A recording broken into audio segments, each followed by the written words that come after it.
Hello, everyone. Oh, you should be online now, so please let us know if you can hear and see us.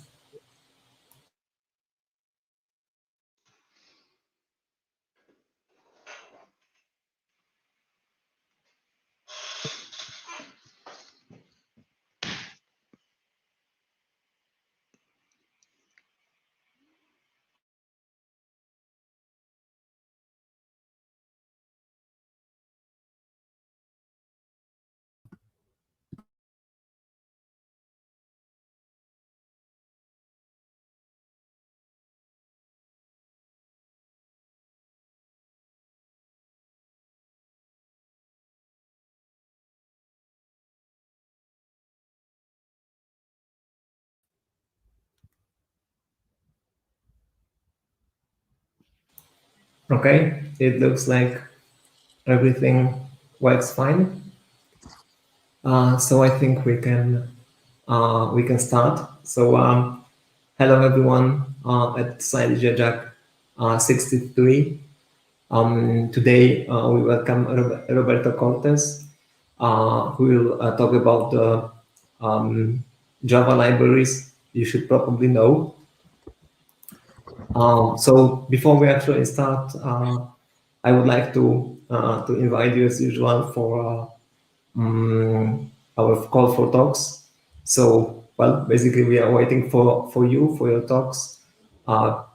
Whatever you would like to talk about related to JVM, Java, architecture, you name it, is very welcome. So basically to apply, it's enough to go to silesia.jat.pl and apply with the form we have under this button. All right, so actually, I think we can start with Giljan, who will make a short introduction, and after that, I will invite Roberto to start his show. Thank you, and Giljan, the floor is yours. Thank you, Martin. Let me share my screen. So, hello everybody. My name is Geert-Jan. I'm in Amsterdam. I work for Azul. Before that, I worked for Oracle. And my career in the Java ecosystem began in Sun Microsystems, where we had a site called java.net that many people might remember. And on the java.net site, you basically had a community platform for all the Java developers in the world. There were blogs, there were opinion posts, there were projects being hosted there. It was the one-stop shop, the one place you would go if you were a Java developer and you wanted to learn about what's going on with Java. And of course, over the past years, we haven't had that site anymore. Java.net is no longer there.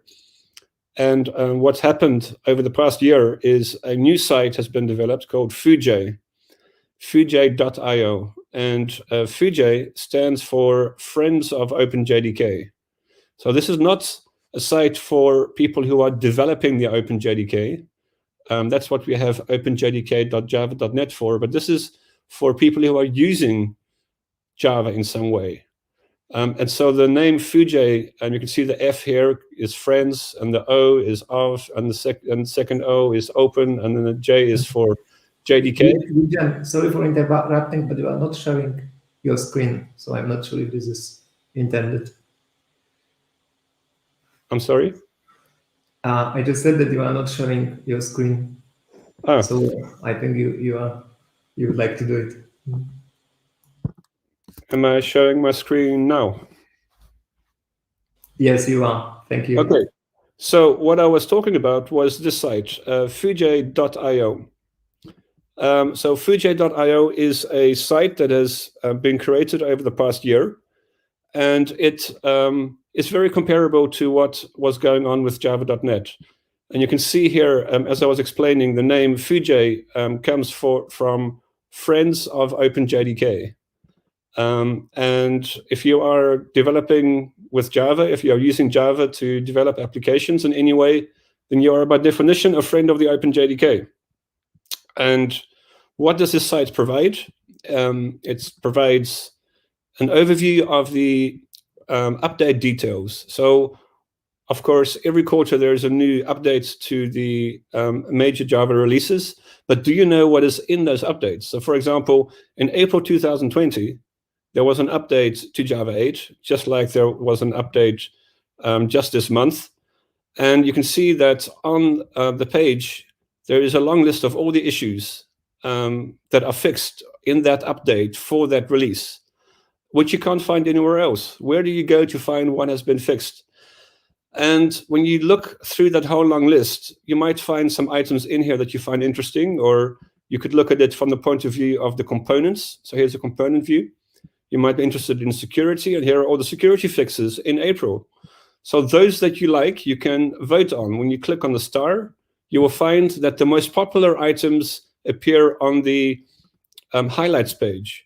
So in April 2020, you can see that these were the 16 highlights identified by the community, so by voting.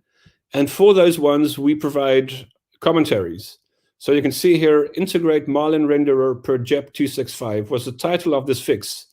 But you don't really know what that means. So we add a commentary. JDK 9 switched to using the higher performing Marlin renderer. This is a backport of that feature to JDK 8.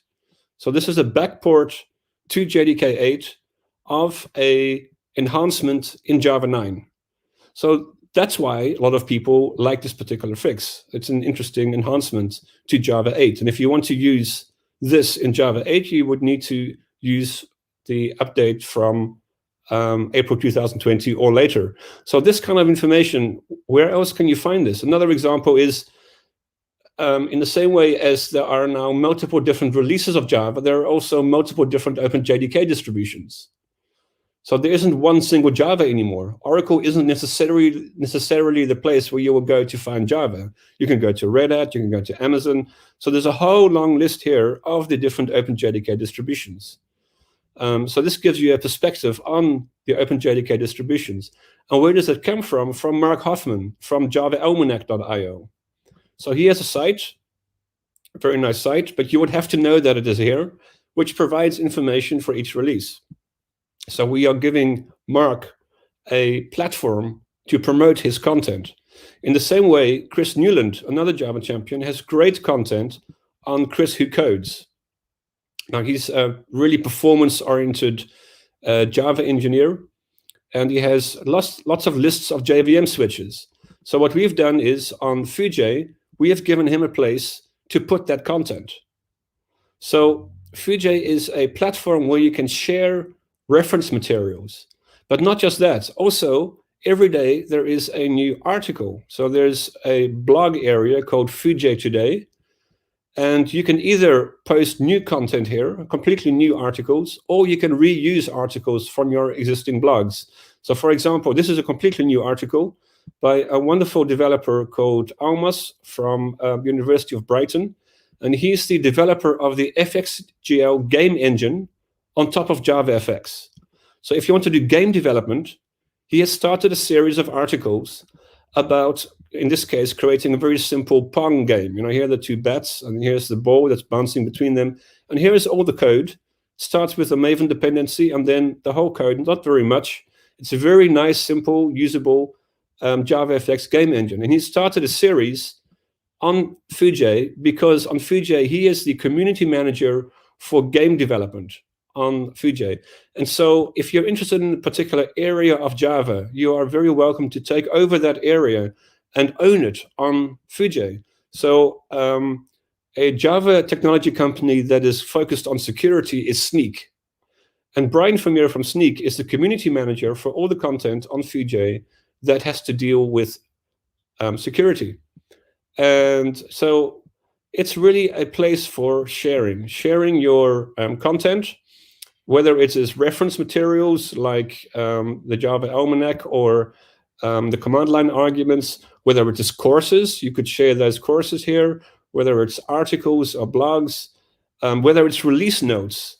Now here's a whole category of release notes. Imagine if all the Java technology companies were to post their release notes on their own website and also on Fujiio.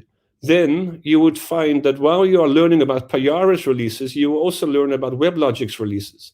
So all that information is found on the same place at the same time. So what we're doing right now, I mean, Fujiio started about this time last year. It's basically the first year of Fujiio.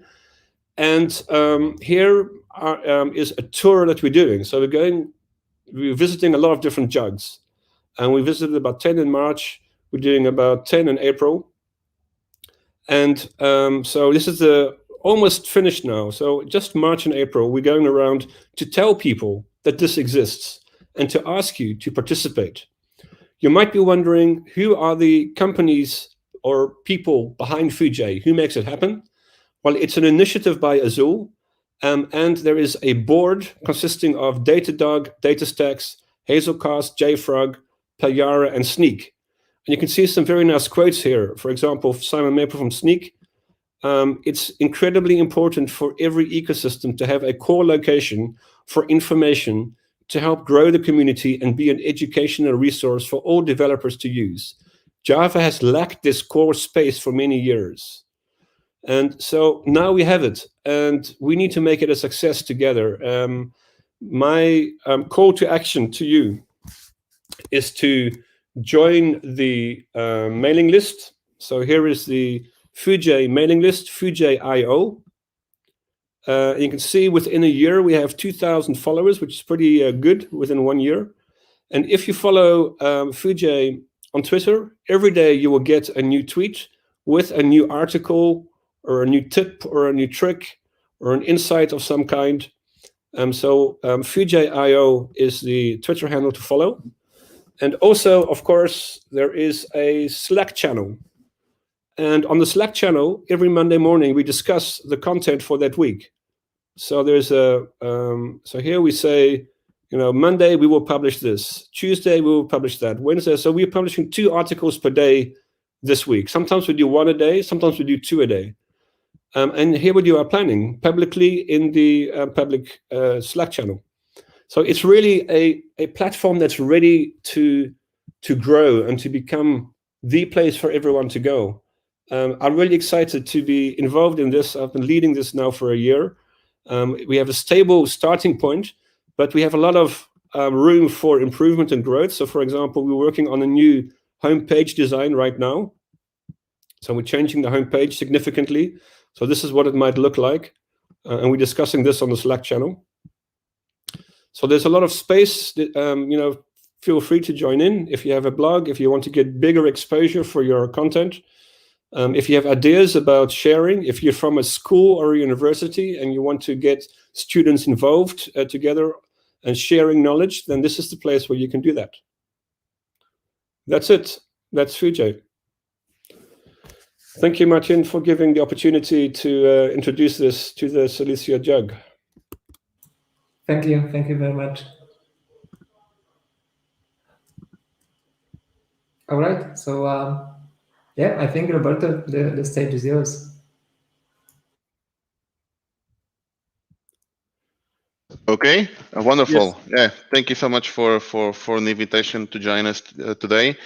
So welcome everyone. Thank you as well for joining and taking some time off to actually be here with us. So my name is Roberto Cortez. I work for Red Hat for over a year now, mostly in the Quarkus platform, if you heard about that.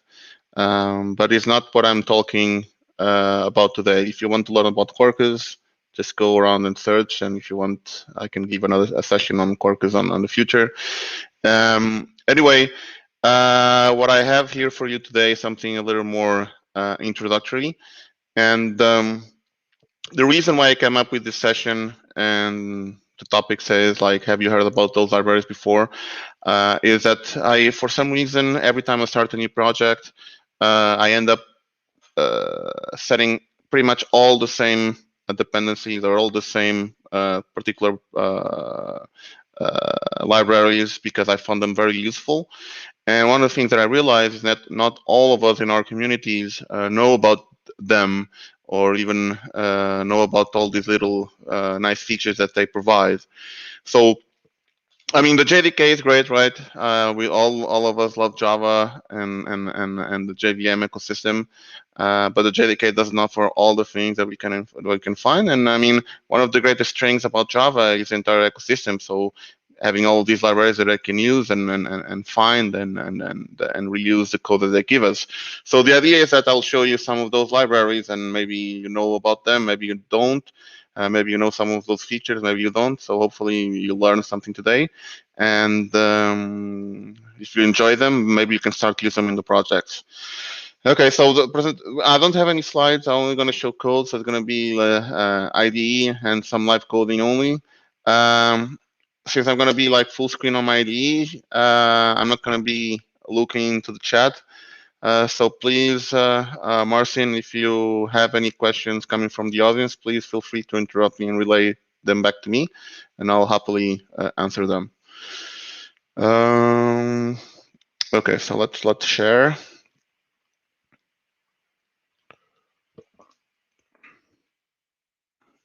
Okay, so here we go. So I hope that everyone is able to see this.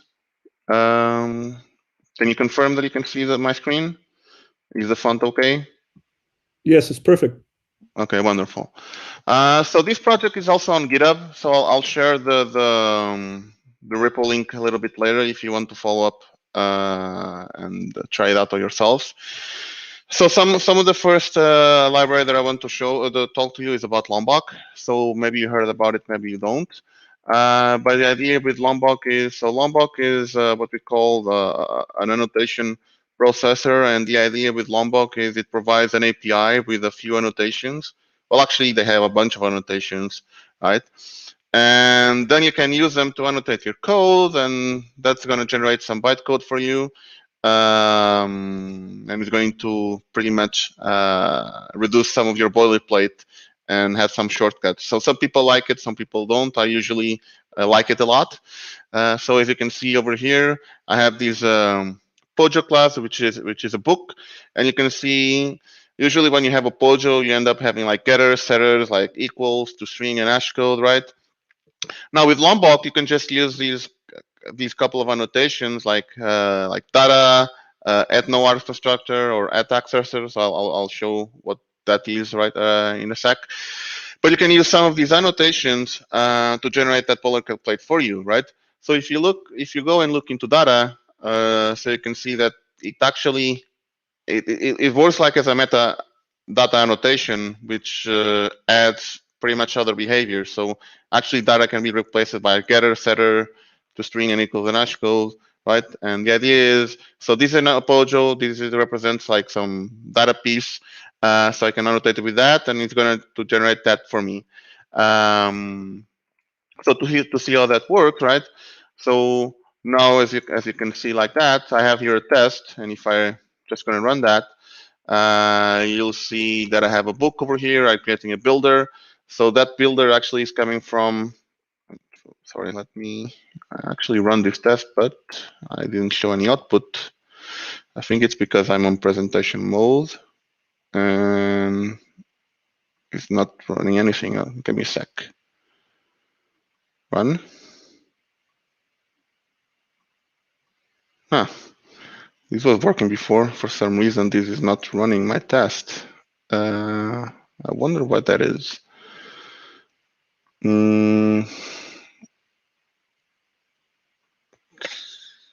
Here it doesn't even show up. Let me just restart the IDE because it seems that it messes up here somehow.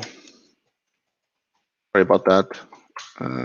Actually, it seems that it actually crashed. Not even closing. Okay.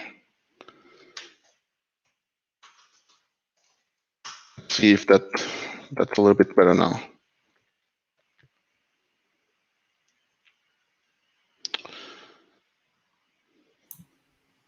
Roberto, there was one question. If you can increase the font size a bit. Yeah. I'll let me increase. I just got out of this to be able to restart the IDE. So yeah. So now test is running. So sorry about that. I have to restart. So let me put that on presentation mode again. Let's move to the test. So increase the font and run. Okay, so now it's better. Yeah, so I was saying that you have this Pojo over here, right? And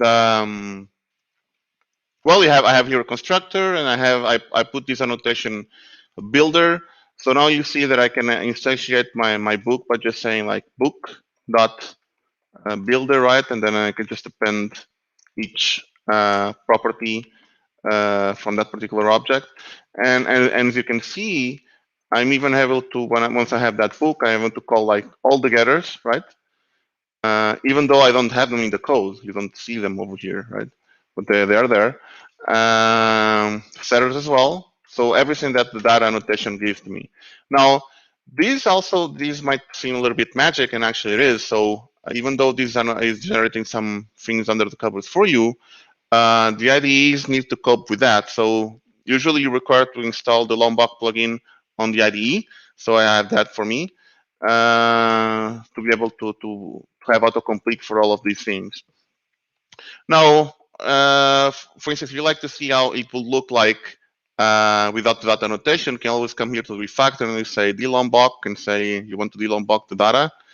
And now the IDE is going to replace the data annotation with everything that annotation will generate for you, right? So you'll see there's a bunch of code right over here. So you can see it's quite useful, and you have like these really small pojos or objects using these annotations. So it's quite nice. Now to demonstrate some other things, so Lombok doesn't only have annotations for this, but I like to also demonstrate a couple of other ones. So one of the things that I like one of the things that I also like is Delegate, right? So Delegate allows you to delegate, like the name says, to other services and generate methods that delegate to the particular delegation point. So that means I have here like a book API, right? I have this book service that I'm starting up over here. So book service has like these bunch of methods I'm going to show here in a sec. It's called like create book, validate author, right? And I want to expose them through book API. So one alternative will be, well, you can even have like this delegate. Sorry, not that one. You even have this delegate autocomplete from idea, but one way to delegate will be to just do it by idea like that. But if you use like delegate directly over here, it will just generate that for you, right? And here on the test, when you start like this book API, have here on that test, you can just do like at instance, and we have like the create book method, right? Because this book API delegates book service method calls through here. So if you look, book service doesn't have too much methods, right? But when you have services that have a bunch of them, it's quite useful. Now, another one that you're seeing here on the book service is you have these log and snippet rows. So let's go with log first. So if you look, like most of the time you want to have log, right? You usually have to start and say like log factory, right? Or say like log at logger or whatever. So you can just say at log and it will generate the log for you. So that log is for commons log from JDK. But you have one for log4j, or if you want from log4j2, you can set log4j2, and it will set up loggers for these particular platforms, right? Or these particular libraries. And then you have, this will generate a static for you, and then you have like log.info, and you can just call log dot whatever with that annotation over there. Finally, you have like these sneaky throws. So if you see, let me just remove that one. Right, so you can see I have this validate author, right? That's throwing an exception, right? So it is like a pain because I have to go over here and say like and do like a try catch, right? And it's painful. You don't like to do that. So you can, you know, if this one, you can just annotate that with sneaky throws, and it will just handle the exception for you. Well, not to handle the exception, but at least it will wrap it between a try catch, and it will still throw the exception, of course. But at least you don't have to put it on your code. which also simplifies a little bit that one. So if you look here on my API test, right? So you have, if I call like this create group, it works just fine, right? So I create a book by the API, and I have here the result. In here, so I'm actually validating the null. So you see, like, author is marked as not null. So if you look into book API onto book service again, I also have on my validate author this not null annotation, right? It was going to validate that the author is not null, what I call this method. So if you see over here, is I'm saying get instance create book null, and of course I get that exception. So you see that everything is working just fine. So if I do this when I want to validate the length, that's also fine. That's the one that I actually implemented here on my book service, and just throwing that validation exception. So you'll see I'm still getting that exception, even though I'm doing that sneaky throws into the book API. So feel free to explore Lombok. There are a bunch of other annotations that you can use. Those are probably the ones that I use the most. So the one that I want to show you next is on something called Mapstruct. So Mapstruct, I think it combines very well with Lombok as well. So Mapstruct is a way for you to copy POJOs from one to another, right? So this is especially useful when you're developing some sort of REST endpoint, right? And you have like a POJO for your REST interface, and then you have a separate POJO to handle your database object or whatever. But it works for whatever use case that you have, where you have to copy objects to objects in a way that you have to map them together. So in this particular case, what I have over here is following the same book approach. Now, right now, I'm not using Lombok right here because I wanted to separate the libraries that I'm using. So, but this will work with Lombok as well. So I have this one here that's called book, right? I have a bunch of properties, ID, author, title, doesn't really matter. And I have here a book read. So they're pretty much the same, right? But they're not the same. They have the exact same fields, but they're not the same object, right? Maybe because that book read is coming from REST endpoint and that book's going from to the database, and I want to separate them from one another. I might even come over here and say that book read doesn't have an ID, and just remove it here completely. So let's actually do that. So I want to map one into the other, right? So I can use this interface. I create this interface called BookMapper, and annotate it with that mapper annotation, which comes from Mapstruct, right? And what Mapstruct is going to do, and it works pretty much the same way as Lombok because it uses like an annotation processor that you have to set, or actually you don't have to set. So if you look into the POM, just set up here as annotation processor over here, but at the compiler, but usually you don't even require this. Just having the dependency is enough. You'll do need this if you want to combine it with Lombok, because since Lombok is also an annotation processor, you have to set the order in which you want both Mapstruct and Lombok to run. But this is just like a configuration detail in the compiler plugin. Okay, so moving forward, you have this BookMapper annotated with the mapper, right? And then you just have to say, hey, I want to create a method called toBookRead, and you set the source, and then you output the target. And this what it'll say that this method was saying is, I want to convert book to a book read, right? And the coolest thing about this is, even though this is an interface, Mapstruct is going to generate the source code for you, right? So you'll see this is actually generated. So right now it's just like the set ID because I removed that. But if I just do a recompile, we'll just regenerate this this class and remove that from there. Now, if you want to go a little further, let me actually, because I already had like something over there that removes the ID, so that's fine. So if you want to actually customize the way that you map things, you can even say, hey, I want to set this mapping, and the target field ID, I want to ignore it, right? So this means that when I'm converting a book to another book, I just want to ignore the ID. So for instance, this might be useful for you to clone objects without cloning or without using clone or clonable or implementing clone, which might have serialization issues. And this will allow you, for instance, to map to the book without duplicating the ID, and then you can set up like a different ID, right? So how does this look like? So I have this book read, right? So I create a book, I set up like a bunch of properties, and then I create a new book. So this is like the new book copy.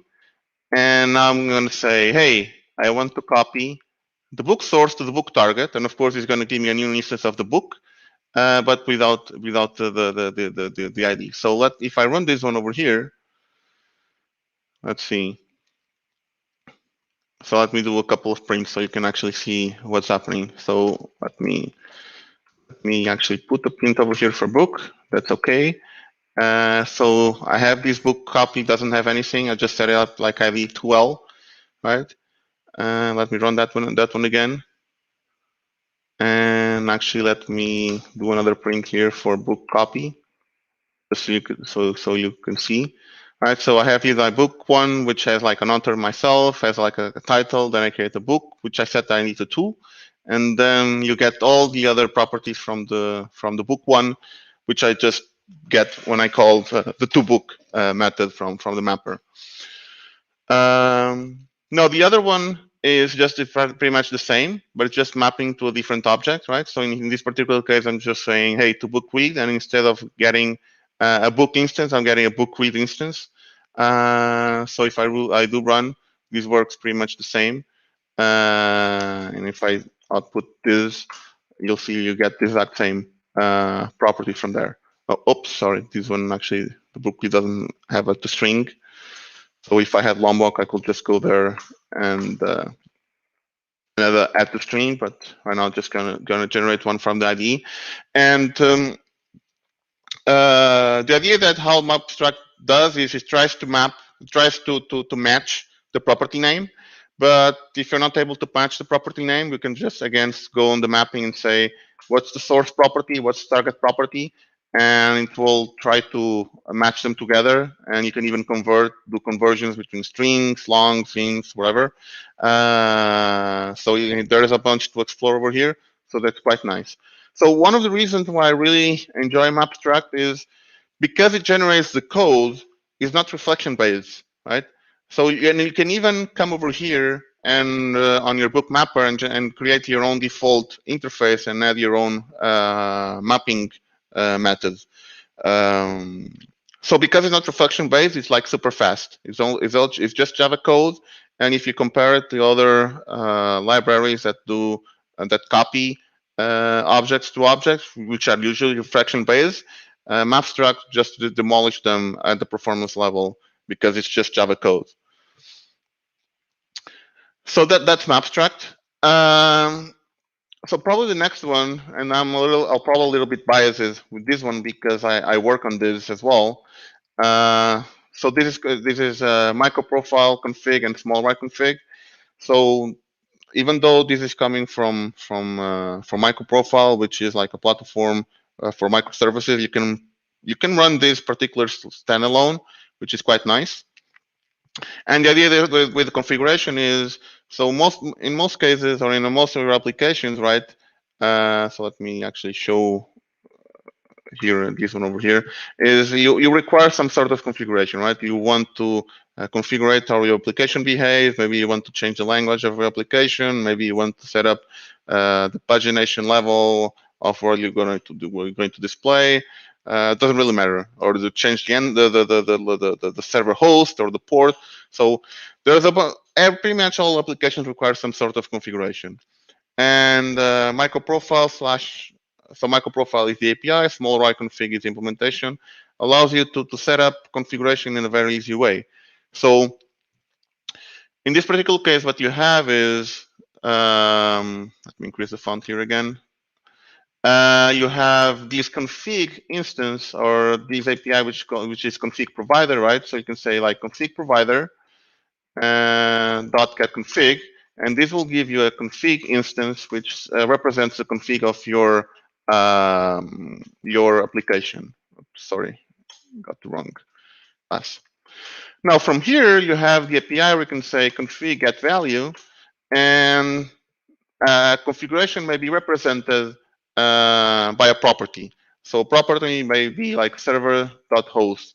And where do you set these properties? Well, these properties can either be set by a system property, an environment variable, an application properties file.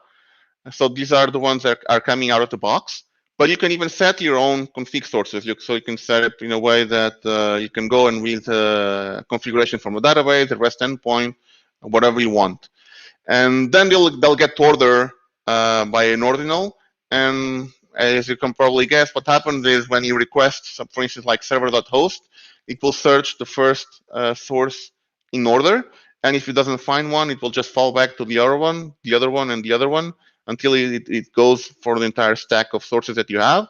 And if it doesn't find one, we'll just give you like a no config exception found or whatever.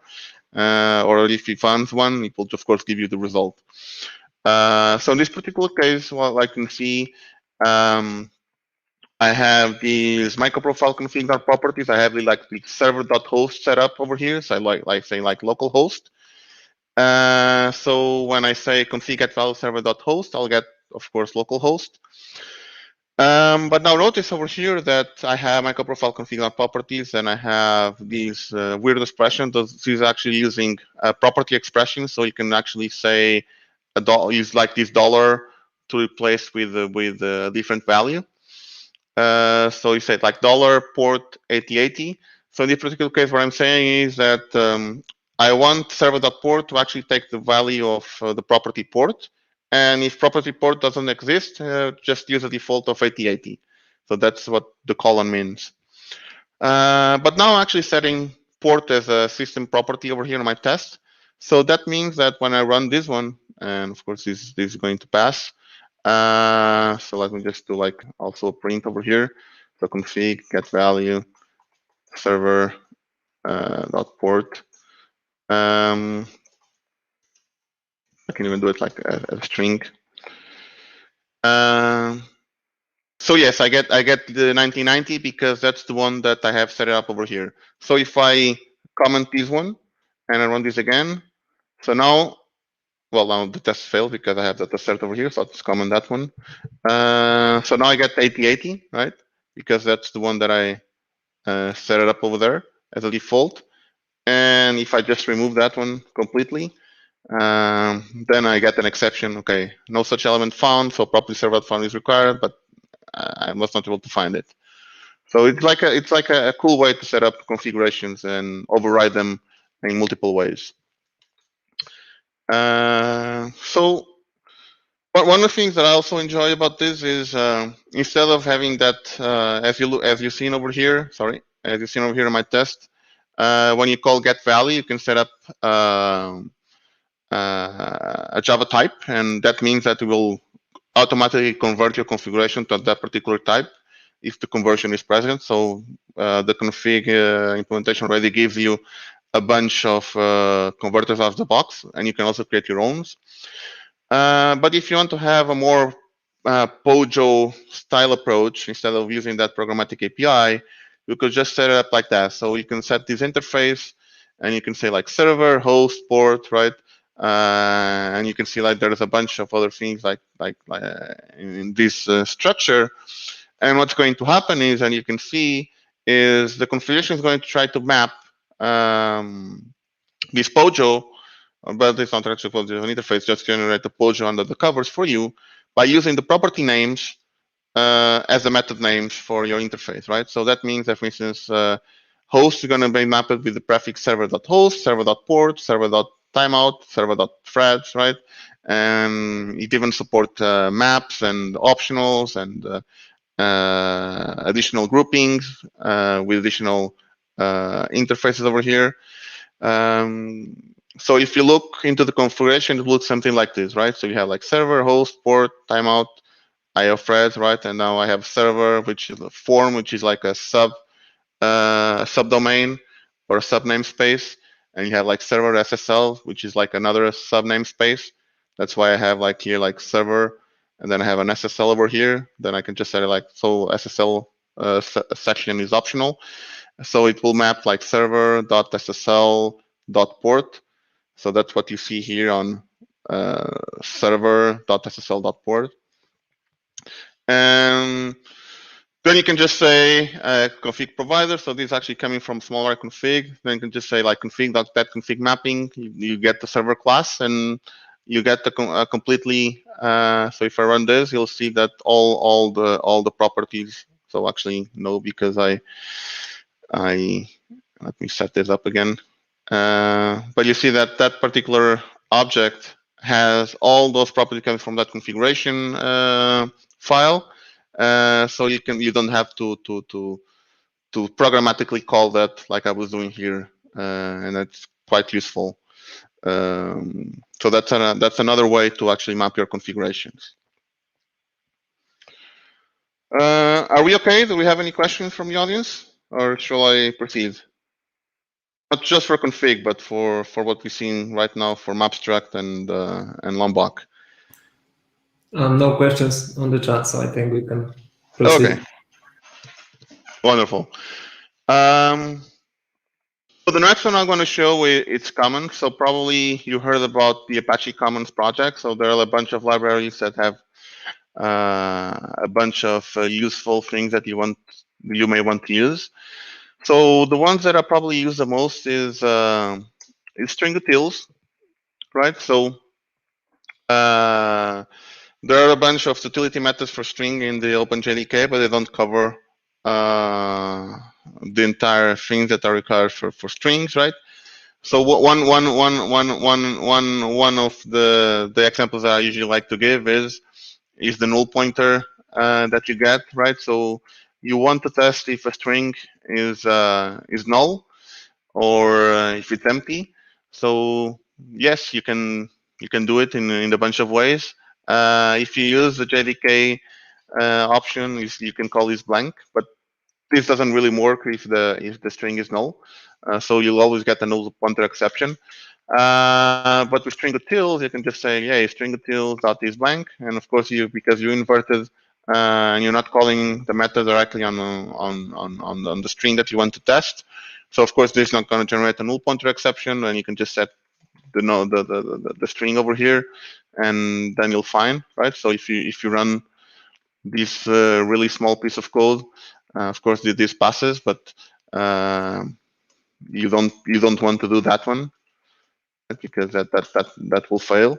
And as far as I know, at least until the JDK 8 or 11, there was no way to do this. Maybe on newer version of JDK, there's a new way. But I usually recommend to use string utils. But string utils has a bunch of other interesting things, right? So if you go and explore the API, there's things like you want to left path, right, or we want to right path, which things are that usually the string, as far as I remember, from the JDK doesn't offer you. So there's a bunch of other string operations that you can find over here, so you don't have to implement them. And there's a few others. So go and explore that. So there's also this one, which is say like, sorry, no, not that one. So it's like default is blank. So if that is blank, you can just return like a default string. Well, I guess you can use optional on the starting from JDK 8, right? But it's not the same thing. So there's a bunch of methods on string utils, so go there and check them out. Well, because common language there's a bunch of other things, so I'm not going to focus too much on string utils. One of the others that I like is reflections utils. So if you're using reflection stuff, right, and you look, if you look into this first section, this is how you do it on a JDK, right? So you have this static user class over here. It's like private methods. I want to reflexively access the field names, first name and last name, right? So on the JDK, you have to go, user class get declared field, first name, and then because the field is private, you have to say set accessible, and then you have like first set name set, and then pass in the instance that you want to set it up and set the value. Then you have to do like a bunch of try catches. And then this works. So you just set up here a user, which is an empty. But you can use field utils, which is a much cleaner and nice API, where you'll just say, hey, I want to say like field utils.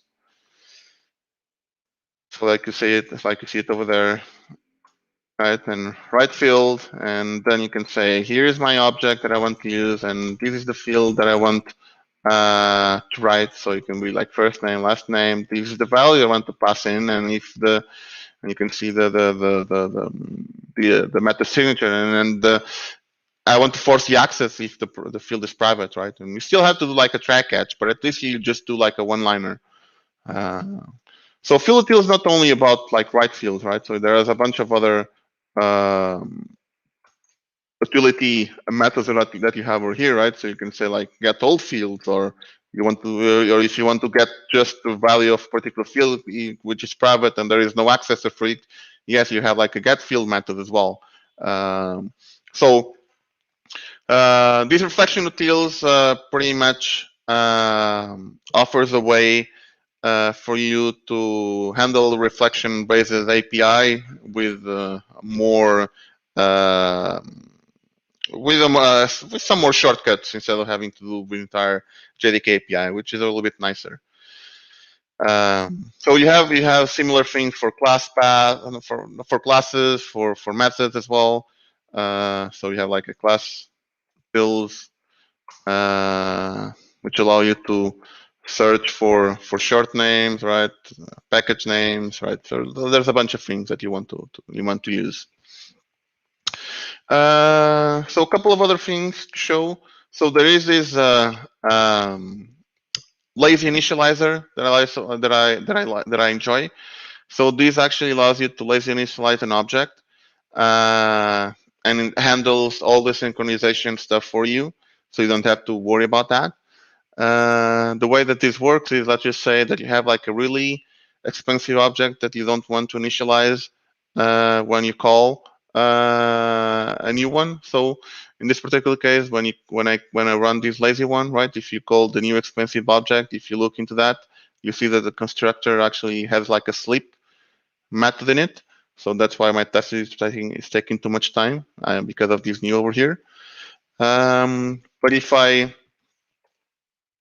just do this, right, it will be instant, because I have my contract to initialize the object there on this lazy expensive object, which extends the lazy initializer, right, and then I can call initialize to the constructor, right? But as you know, these might have some synchronization issues, so usually you don't want to initialize stuff out of the constructor.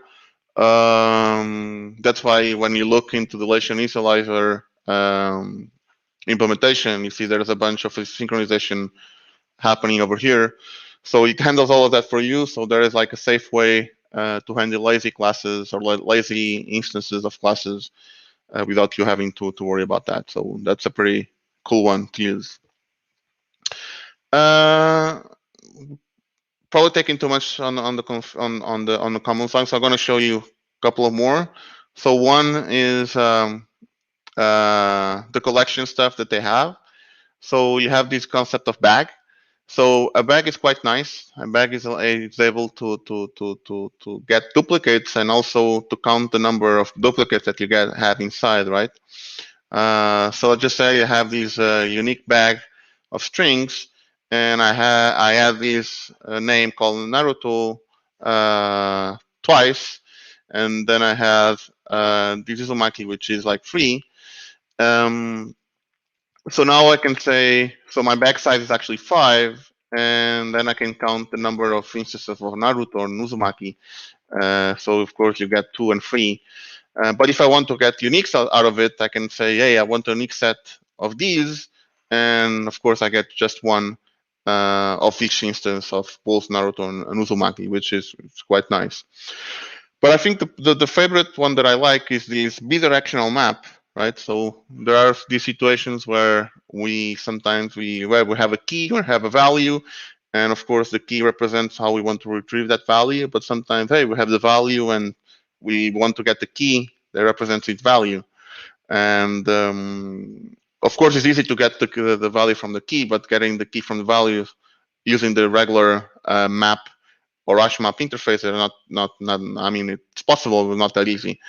With this bidirectional map, you actually have an API to allow you to do that. So you just say like bidirectional map. For now, it's just like an integer of the string, and I put in like an ID for this name Naruto, and of course I'll say map.get1.1, and of course I get the name. But I can say, hey map, I want an inverse map out of this, and now I had the opposite, right? So now I have my keys are now the values, and my values are now the keys. So now I can say, hey, I want to get the value associated for this one. So remember, on the initial map or the initial bidirectional map, it's just the value. Now it's a key. So now it's allowing me to get the key for that particular value. And of course, if I run this one, this runs just fine as well. So it's quite nice to have these bidirectional things. Now the last one I'm going to show you for now is just tuples. So Java is being sometimes criticized because it doesn't offer tuples. Well, there is a way to handle tuples. You can do like a map entry, which works as a tuple, but not really a tuple.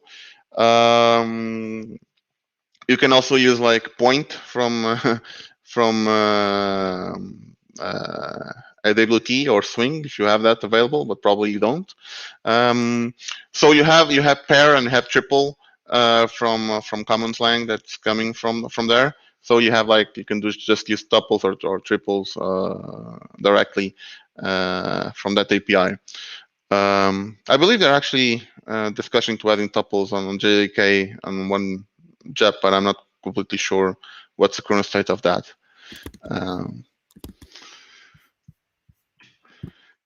Okay, so that closes for comments for now.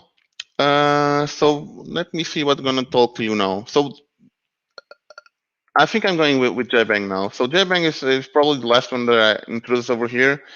And one of the things that I love all about JBank is that so Java is being also heavily criticized by the ability that it requires a lot of ceremony to start, right? And it's not easy to you have to compile, you have to then to run a Java class. So JBank is trying to simplify it for you. So now you can see here I have a simple Java file, right? So if you're using Java 9, so this not only works for Java 9, so it works on every Java version. So on Java 9 they also give you the ability to run Java sources directly, but I think JBank is a little bit more powerful in that regard. So the idea with JBank is you just write whatever Java code you like, and then you can run it as like any script code, right? And you can even see like JBank has some abilities to actually integrate with your terminal. So what I have over here is an environment to allow to run JBank as a particular script.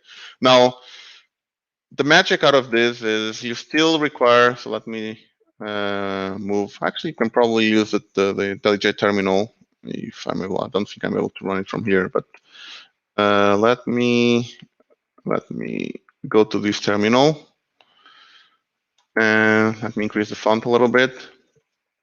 Okay, so you do require to have JBank installed.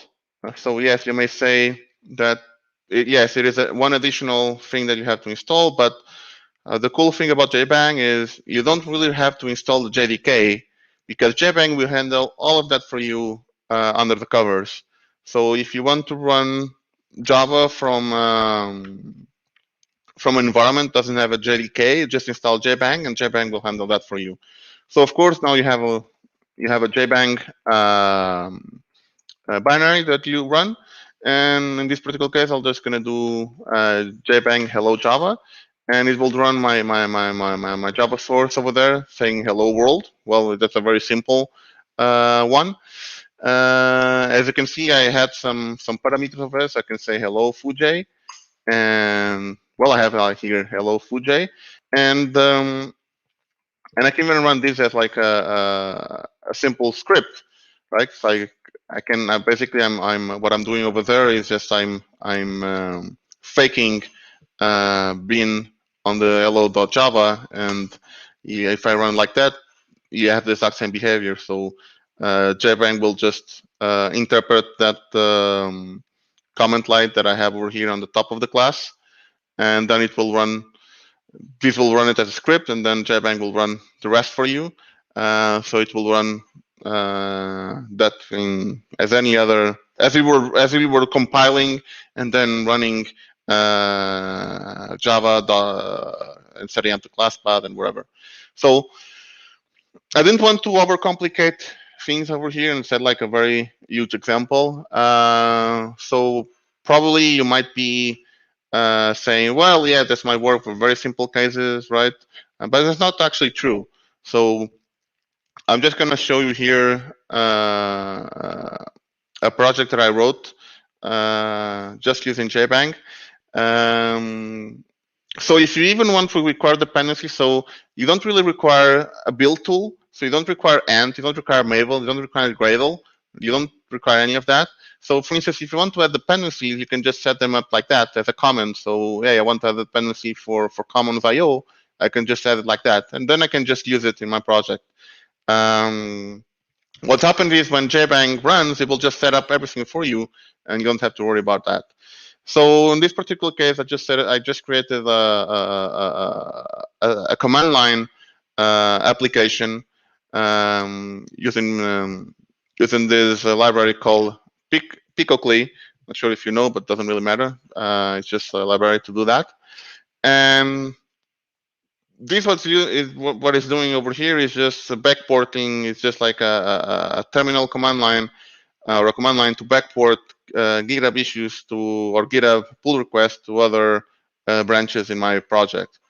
And you can see there's a bunch of other things happening over here, right? So I reading stuff from GitHub, reading stuff, calling like GitHub git commands. So you can see there is some complexity from this. Now, you can probably write these things in Bash script, but I totally suck writing Bash script, and I don't want to write it, right? I like to write Java. So this, like for JBank, is like the perfect tool for me to write shell scripts. So I can write this all the entire thing in Java, and which is the environment that I like, and be done with that. So you can see there's a bunch of complex business logic over here, and this works just fine. And you can, to go like one step further, if you heard about things like RALVM, you can even compile this to native code, and you have like a native binary to run this command. So it's quite nice. Okay, so that's the entire thing of JBank. So you can just look on their website. You can pretty much write any Java code over here, and it will just execute like I show you, and the setup is really minimal. Roberto, there is one question. Sure. I'll just show it on the screen. So the question is, does JBank allow you to add imports after adding dependencies? Yes. So if I was showing the other one, which is like a more complete example, right? So you can add dependency, you can import from the dependency that you set up over there, right? And that just works. And as you can see, I have some Gradle stuff over here, but these Gradle things are not actually created by me. Those are actually created by JBank automatically. And the only reason why JBank created these was for me to be able to import this particular project into the IDE, right? Because the IDE is not able to. There is no IDE integration yet for JBank. So JBank, what it does is create like a Gradle project for the IDE for you to be able to set it up. But if I go here to my terminal and I show you, so if I go personal, I think it's on personal, not on personal. So it's an open source. It's actually an open source project.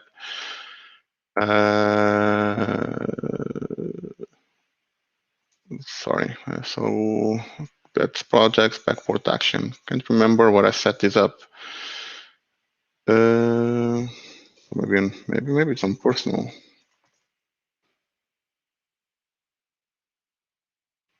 Can't remember what I added that.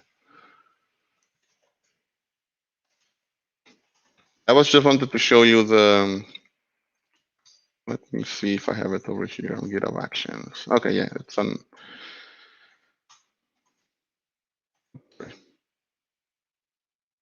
Yeah, so this is actually the code that I have for that particular project, and you can see there is no.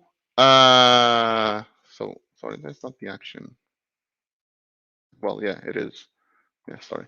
So you can see there is no POM XML. There is no build XML. There is no build tool, anything. But I'm still able to actually import that in the IDE. So it's just like called JBank. Can't remember. It's just like IDE, whatever, and it will just create the IDE project for you. And but the project itself doesn't require any build tool itself. It's just for the IDE import. So the way that you add dependencies instead of having to use the Gradle file is just add them right here, because the idea is just you just use the Java source file to add wherever you need.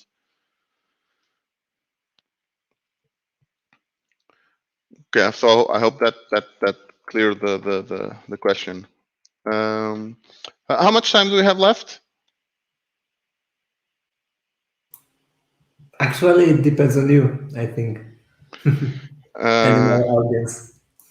Yeah, I mean, let's maybe go for like more.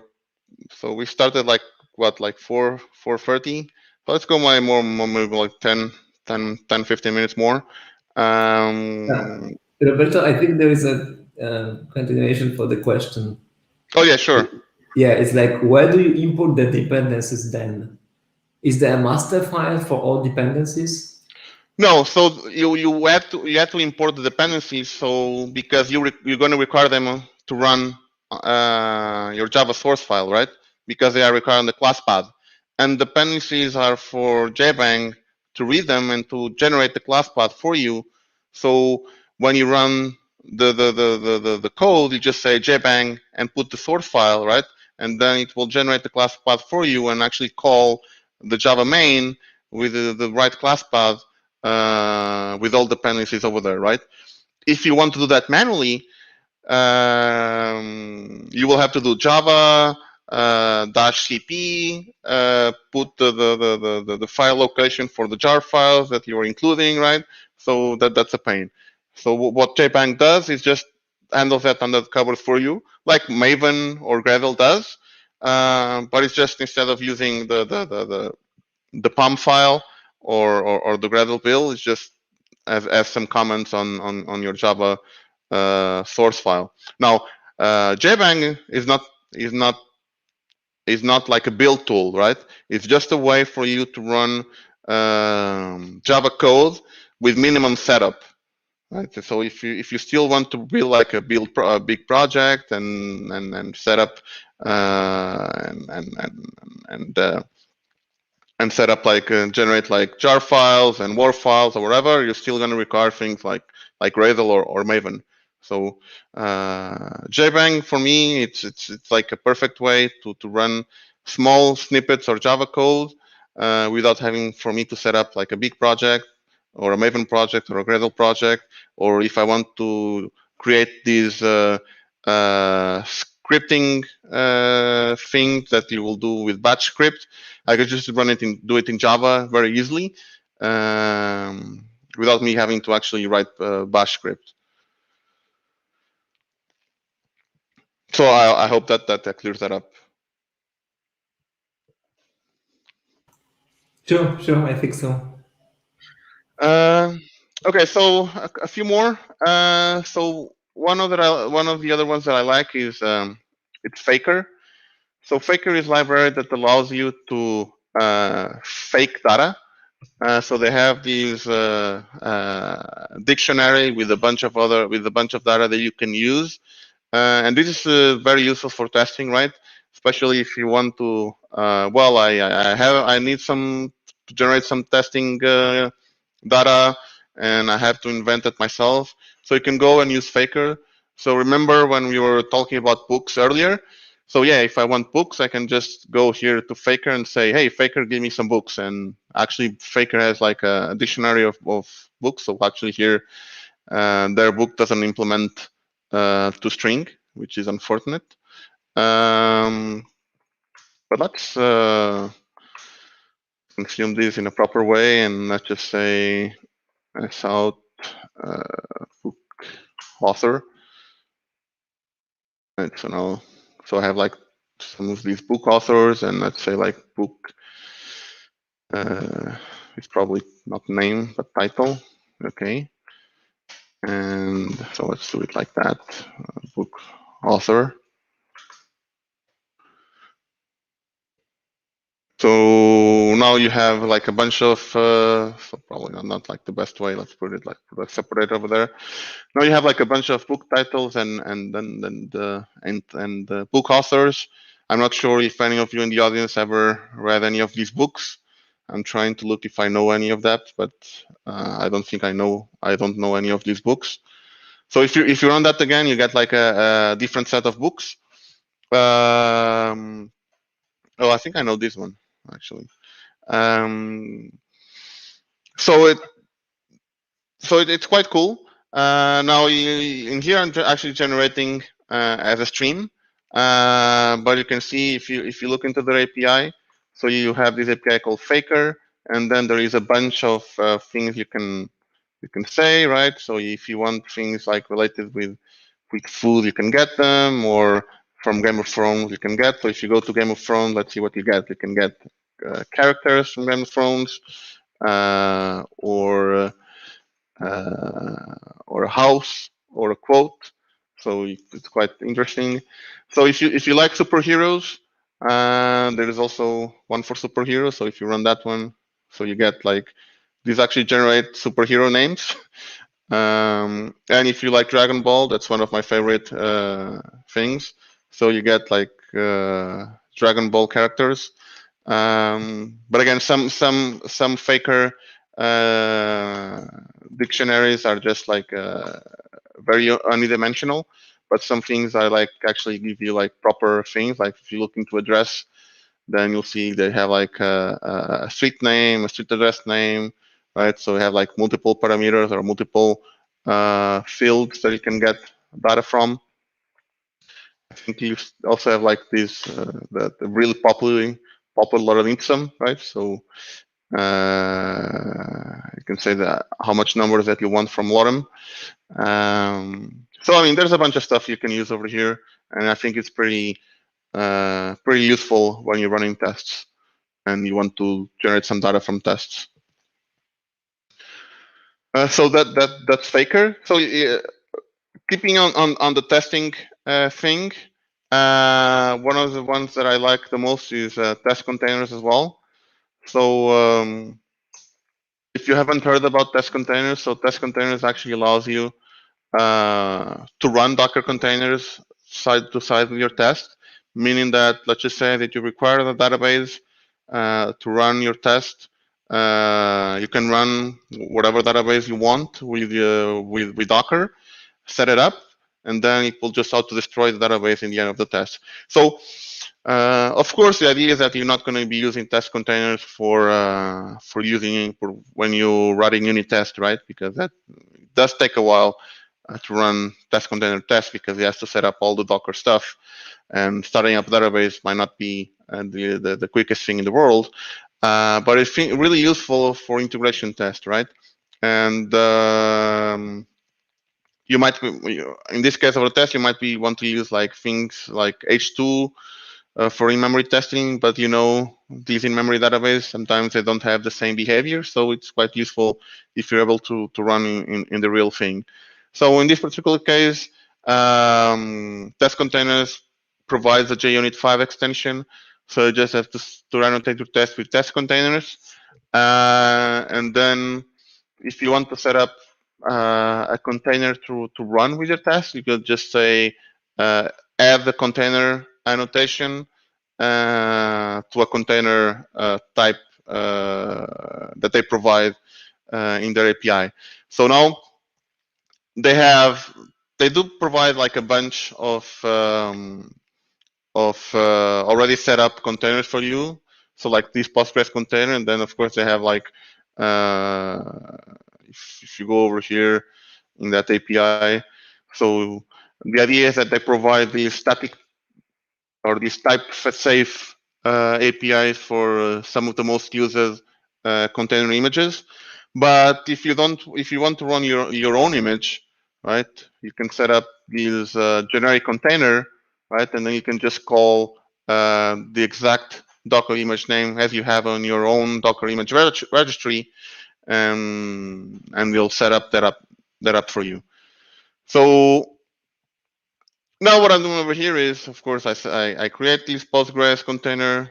Then on my database, I'm creating a table. I'm inserting some data, and then I'm inserting that data. So if you run that one, so one of the prerequisites of this is that you have to have Docker on your box. So now, as you can see, it's not exactly the fastest thing in the world. But I believe, and especially because probably I probably cleaned my image from Docker a while ago, so I'm still downloading some of the images. But of course, after that's downloaded, the next run is going to be a little bit quicker. But yeah, now so it ran my test. Now it just trash that container, and then I'm done with that. So if I run this one again, so it should be a little bit quicker because it already downloads the images. So again, test container it's quite useful in that regard. This particular one actually has like an API that I just wrote that's being exposed on that particular endpoint, right? And I'm just using this REST assured API to go to that endpoint, which is going to generate some numbers. I'm just asserting that I got a 200, so that's fine. So it's quite useful for you if you're developing a REST endpoint and you have the Docker container. You can even create some integration tests on top of that using test containers. So the one I was showing here as well, so it's like REST assured. Since we got into the topic of REST endpoints. So this is just a REST application. I will just show that one. So REST assured is like it has like this flow API where you can just use to query stuff from your REST calls and do REST calls and to call another endpoint. So it's quite simple to use. So in this particular case, on my test, you can say something like, yeah, given something I'm going to give, right? So I would say, so this is going to be my query parameter, like I have over there, and I want to call get. You set whatever get path you want, and then I want to say a status code is 200, and I want my body to be whatever, or I want to make sure that the other that I return other with a particular value. So everything that you can imagine related with REST and HTTP in general, you can either set or assert directly from here. So it does simplify a little bit the code that you will write to test REST endpoints and assert them. And there is some this particular thing that I'm having over here is just some additional setup. So some filters to set like the logging filter. So now you can see exactly what's going on.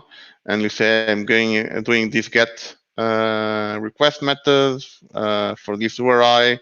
And this was the response that I got, 200. This is the content length. This is the and this is the body, right? So it's quite useful. This at least I enjoy that to use as a test or as a library to test REST endpoints. Roberto, there's Yeah. one more question. Sure. Yeah, will it simulate the Docker Compose setup? I guess this is related to the test containers. Okay, yeah, test containers. Let's go move over there. Yeah. So, what was the question? Sorry. Will it simulate a Docker Compose setup? Oh, so it's similar to Docker Compose setup. Yes, you can say it that way. So you can, for instance, in that particular case, nothing stops me for coming over here and actually setting up like additional containers, right? The advantage that I see on test containers is you don't require Docker Compose, and everything is encapsulated on your test, right?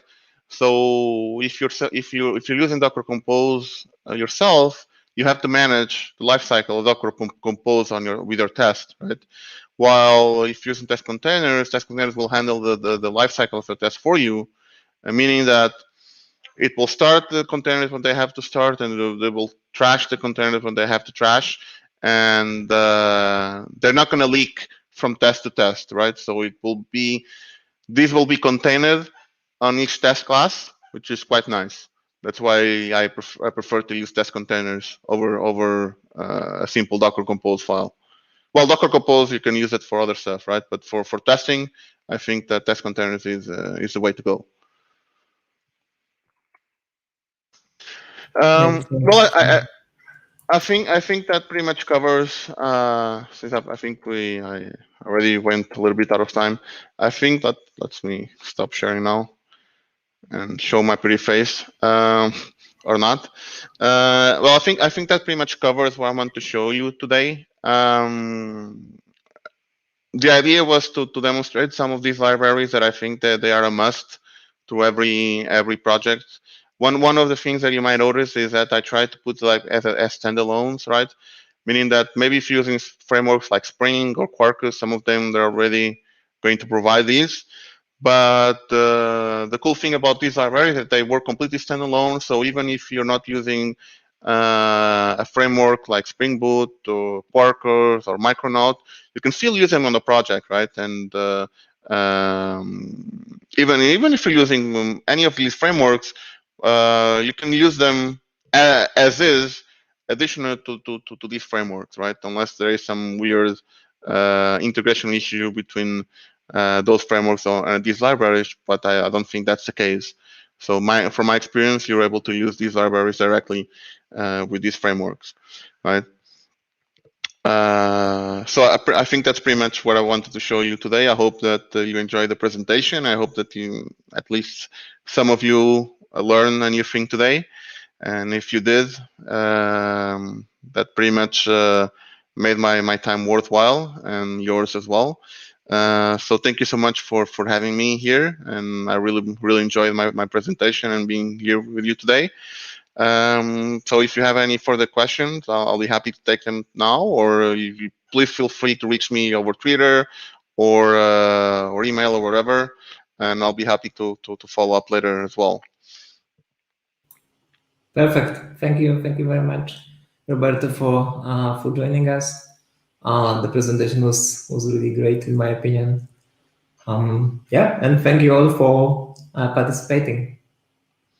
So I guess this is it. See you next month. Okay. Thank you. Thank you. Thank you.